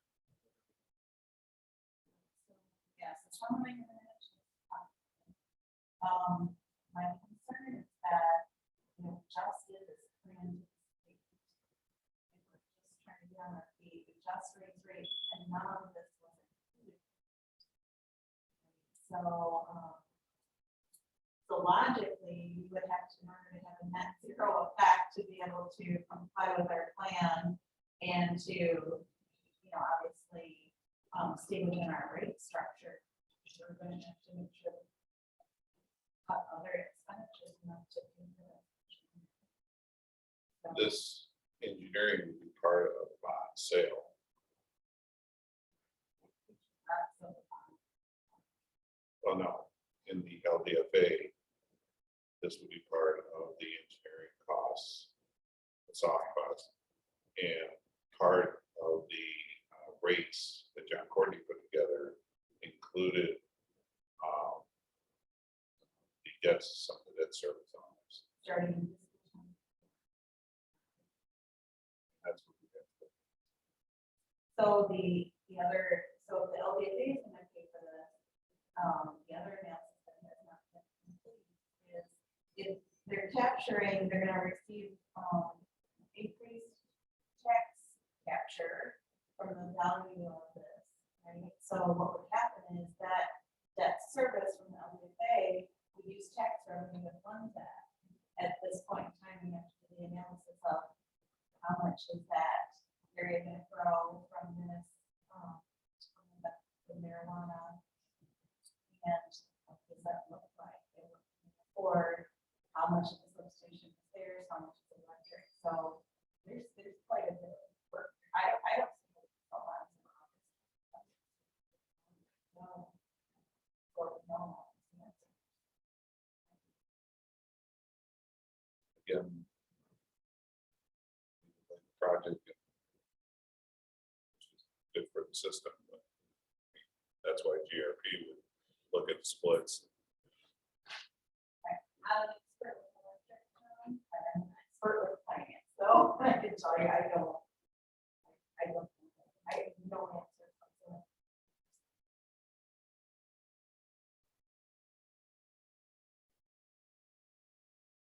Oh, this is the true. What is the accounting of time until the true up happens? So if the LDFA were to pay for this upfront, and then the percentages were figured out, because some of them I would even say is not going to be the same percentage for the full length of the 30 years of the bond. So you would just put your numbers together, and then when the bond is sold, the money comes in for this to pay the LDFA back. But then when they have the debt service, then they would be paying a portion of debt service. It's similar to what we did on the dam. We incurred the costs up front. We sold the bond, and then the electric fund was reimbursed for the soft costs prior to the construction. I don't know. Kind of a industry, around the next 30 years. Tax out there. But the substation would be there. Right, they don't. It is for the tax on it. analysis. Yeah, they don't do tax. So if we were basing it on, let's say, $20 million of taxable value, and say the federal government, Sure. decided that marijuana was A-okay, and everyone gets in this business, Michigan might be great for another 5 to 10 years. Five for a shorter term bond to a longer term. And that hasn't been figured out. I mean, just keep going forward so that we can get those numbers that are needed to go to the bond market with the LDFA, whatever the years are. Without the substation. Potential of brownouts and blackouts.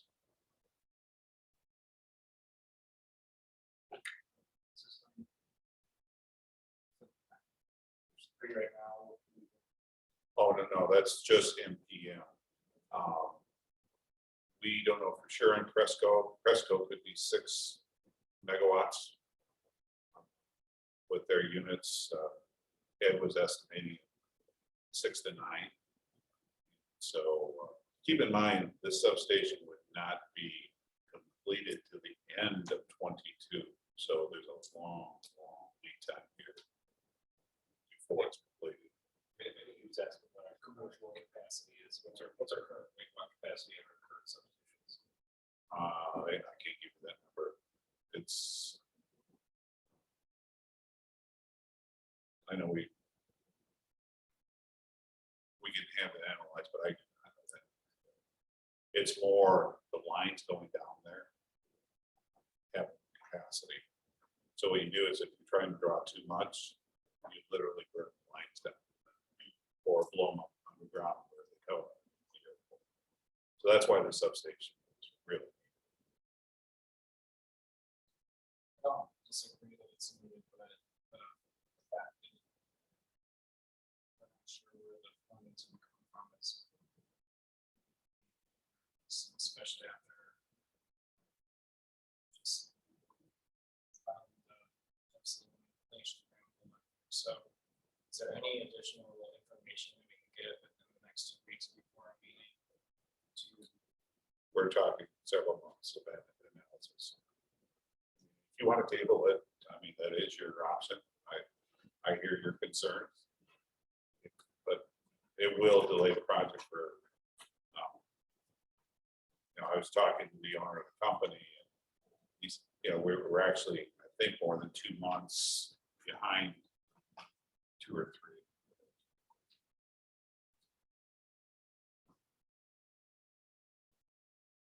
from your standpoint, is there anything that we can do within the next couple of weeks to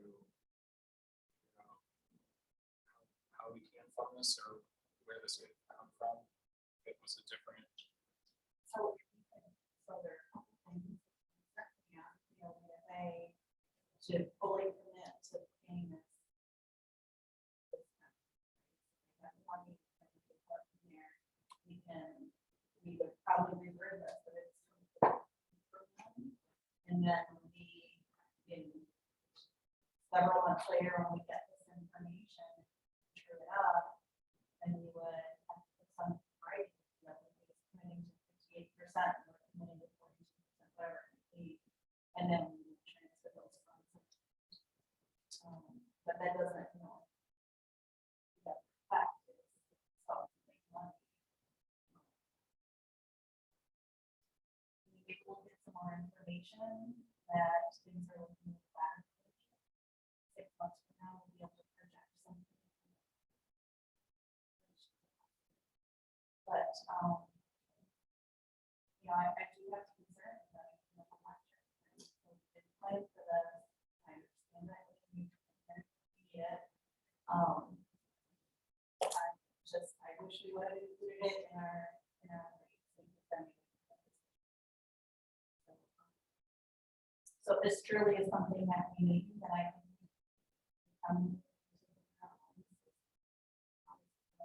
with this thing, I think we need a commitment. Or you can actually change it up and say the general fund will pay for it, and then we let the fund roll. Something like that. But then it would have to be, we would say the electric phone reimbursed after our deficit elimination plan is in place, because that otherwise we're blowing up our plan. The one thing I wanted to mention is we're actually 3 months behind schedule. This was submitted to Ed back in March, if you look at the date of the proposal. So because that has been delayed, we're already 3 months further out than originally planned. So an option would be for us to approve this with the cost coming out of the general fund. And we can figure out how we're going to adjust adjust the general fund in this money.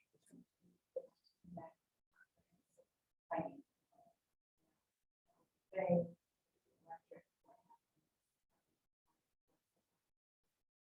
But if we keep this project moving, and just use this fund balance for this.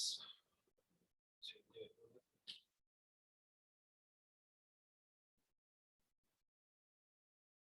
That seems like the most responsible.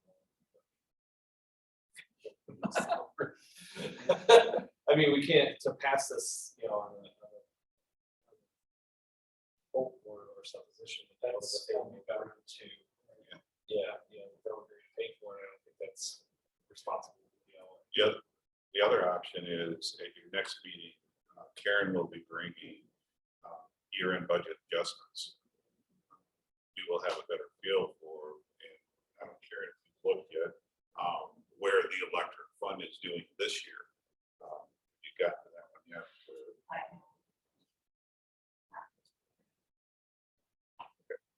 So I would like to table this until the next meeting. Information on the funding the general fund.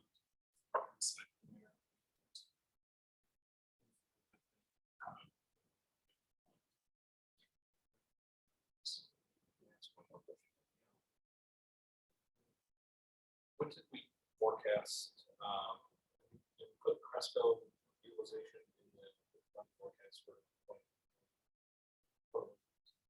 Answer is. And it's not in the deficit elimination plan because they would not accept it, right? But John did put, because with them being hopefully fully online by the end of this month, he put in their projection. This for sure. He didn't put in all the future, maybe stuff.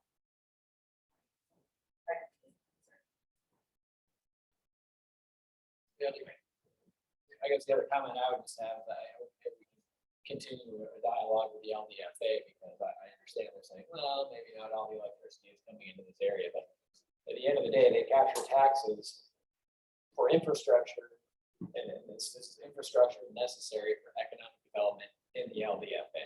So if they don't exist to help out with this, or they exist.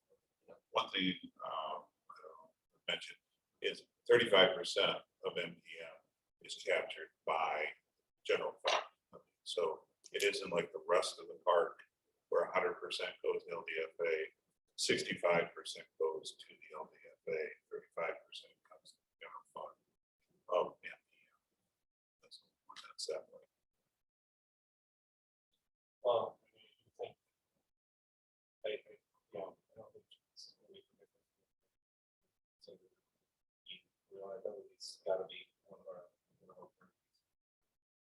And Cresco and Borders, following us, not going to stay along, they can't provide the reliable electricity. Well, it's a public safety issue, so if we're actually like, people marshal expected to. Yes. Right, I mean, if this has been on some of these tests since March, I don't think 2 weeks is gonna make that big of a difference. So, I don't know how different it will be. But we might know something. We can Yeah, discuss it. I can't guarantee what will happen in 2 weeks, but we'll try and get to something because it's not just a simple calculation.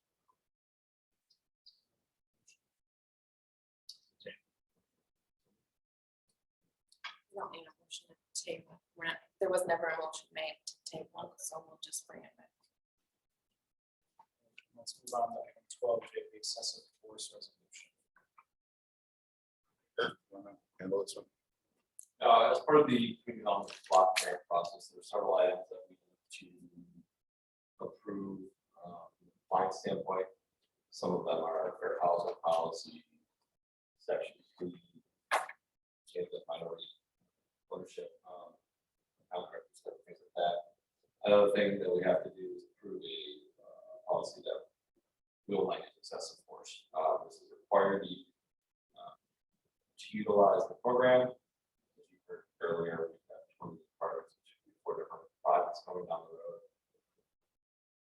So I guess we for the attached resolution to continue forward with our projects. This is a standard resolution. Right out of their book.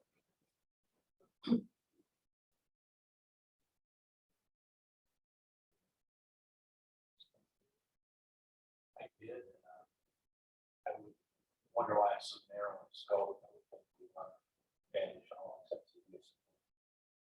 Policy, say at that, CP, approved by the Attorney of the Board. And I don't have any, that's my back very high. I'm not arguing with Scott at all. We had a conversation earlier today. This is very specific because it's the Armstrong Walker Excessive Force Amendment. This is what it's tied to. We have a more expansive resolution. Is that satisfied? That's fine. This is city policy.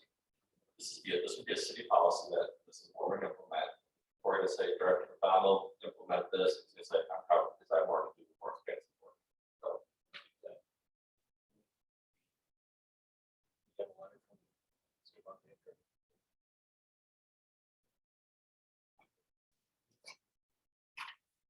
You have it. Yes.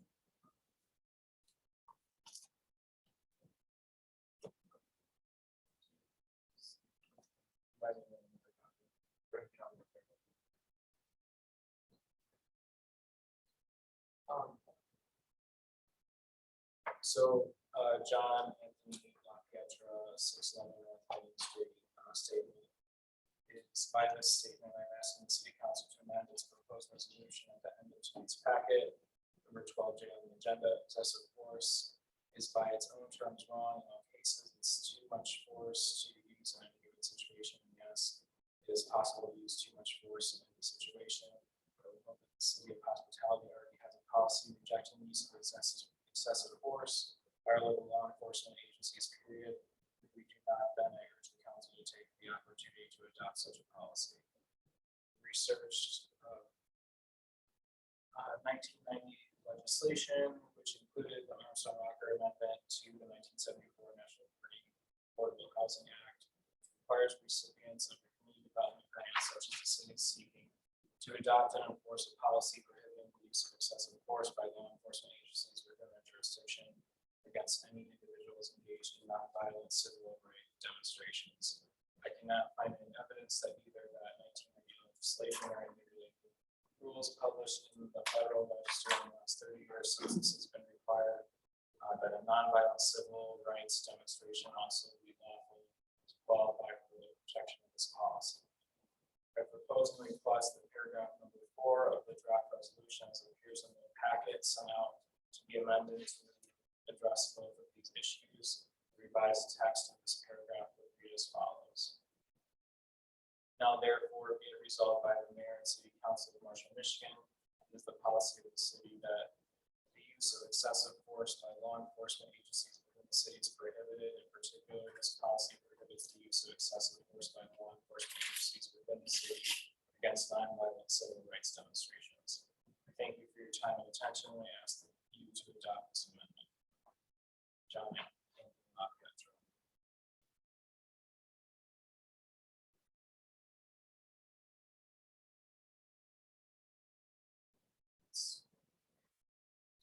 I guess that's my only.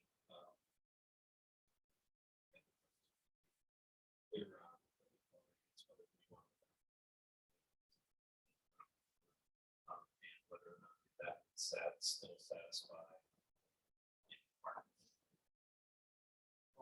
But I wonder about the language up here, if we were to just strike out after engaged in nonviolent civil rights demonstration within its jurisdiction, then it becomes very broad. But again, it's going back, it's referring specifically to the Armstrong Walker Amendment.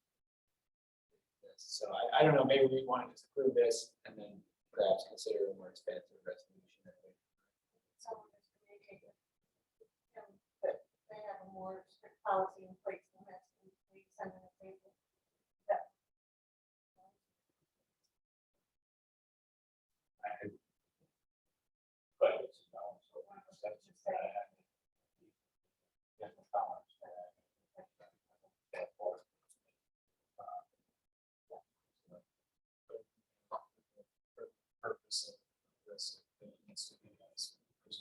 specifically is specific to that amendment. So I understand where Ruth's pocket is coming from.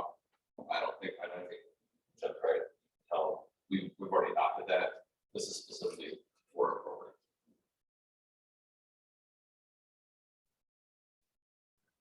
Comments? Well, I was gonna say, aside from the fact that we're doing this for a program, beyond that, I appreciate the fact that our very professional police force already had those policies in place, and we just affirm that, yes, absolutely, excessive use of force is not something that we tolerate or should tolerate. And I got a letter I can share from the Department of Justice, our policy, on federal guidelines, share with us, not being good. I would, that's probably back, and you probably should. All right, the recommendation is to adopt the resolution prohibiting use of excessive force against non-violent demonstrators is required to receive CDBG assistance. So move. Motion from member Gates, support from member. All in favor, say aye. Aye. All opposed, same sign. Motion carries. That moves us on to item 13A, the sister city appointments. The recommendation is to approve the following appointments and term expiration dates for the sister city committee members: Mike Sullivan, 10/16 and 23, Jack Reed, 10/16 and 23, Charlie Cook, 10/16 and 23, Shirley Cook, 10/16 and 23, Sally Garman, 10/16 and 22, Gabriella Rudolescu, 10/16 and 22, Sue Roscoe, 10/16 and 22, Putnam, 10/16 and 22, and Rudolescu, 10/16 and 21. So the motion to approve. Support. We have a motion from member Underhill, support from member Traver. All in favor, say aye. Aye. All opposed, same sign. Motion carries. Next on the agenda, we have public comment on non-agenda items. Motion to address the council may do so.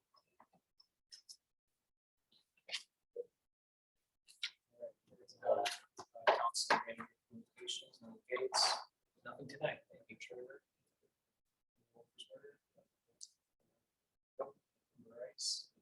City Manager Charlotte's.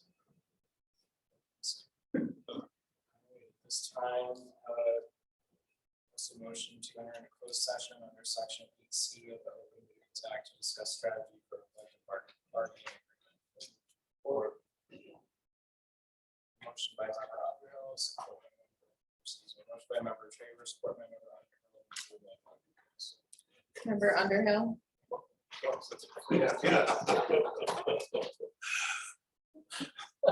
member Wolfensberger, Mayor Karen, Yes.